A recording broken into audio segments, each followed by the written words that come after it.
গরুর ৪ পা হলেও অবাক করার মতো ব্যাপার, এবার ৬ পা নিয়ে এক বাছুরের জন্ম হয়েছে। আর এ খবর ছড়িয়ে পড়তেই এলাকা জুড়ে চাঞ্চল্য সৃষ্টি হয়েছে। জানা যায়, জাহাঙ্গীর আলম জিন্না নামের এক চিকিৎসক কয়েক বছর আগে হাট থেকে একটি গাভী কিনে আনেন। এরপর গাভীটি জন্ম দেয় ৬ পা বিশিষ্ট বাছুর। এর মধ্যে ৪টি পা স্বাভাবিক, বাকি ২টি পা ঘাড়ের কাছে অতিরিক্ত হয়ে ঝুলে থাকে। তা দেখতেই উৎসুক জনতা ভিড় জমাচ্ছেন জাহাঙ্গীরের বাড়িতে। এরকম বাছুর আমরা কোনোদিনও দেখিনি, এই জন্য বন্ধু বান্ধবের সাথে আমরা দেখতে এসেছি। এর আগে ফেসবুকে দেখছি, কিন্তু বাস্তবে দেখতে পারিনি।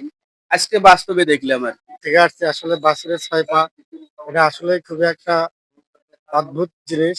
যে আমরা সাধারণত ৪ পা বাছুর তো হয় সবসময়, ৬ পা বাছুরেই প্রথম আমি দেখলাম। Double million offer Walton fridge কিনে পেতে পারেন ২০ লক্ষ টাকা, রয়েছে কোটি কোটি টাকার নিশ্চিত উপহার। দূর দূরান্ত থেকে অনেকেই আসছেন বিরল বাছুরটি দেখতে। তারা জানান, সারা জীবন ৪ পায়ের গরু দেখে আসলেও এই বাছুরটি অস্বাভাবিক ও বিরল। মানে জিন্না ডাক্তারের বাসায় হয়েছে গরুর বাছুর ৬ পাল্লা। হ্যাঁ, দূর দূরান্ত থেকে মানুষজন আসতেছে, দেখতেছে, ভিড় জম্মান লাগছে। আল্লাহর রহমতে বাছুর সুস্থই আছে, হাজার হাজার লোক আসি দেখে যাচ্ছে। হ্যাঁ, সারা জীবন ভর ৪ পায়ে দেখছি, এটা দেখলাম ৬ পায়ে। আমার বয়স ৬২ বছর, এই ৬ পাওয়ালা বাছুর দেখি নেই কোনোদিন। বাছুর মালিক জাহাঙ্গীর আলম জানান, বাছুরটি দেখে প্রথমে ভয় পেলেও পশু চিকিৎসকের পরামর্শে সেই ভয় আর নেই। বাছুরটা যখন হইলো, তো আসলে আমি নিজেই ধরছি। ধরার পরে দেখি যে মানে স্বাভাবিকভাবে ৪ পা থাকে, কিন্তু এর দেখতেছি পিছনের মধ্যে আরো ২ পা, ৬ পা। তো স্বভাবতই প্রথমে আমি একটু ভয় পাই।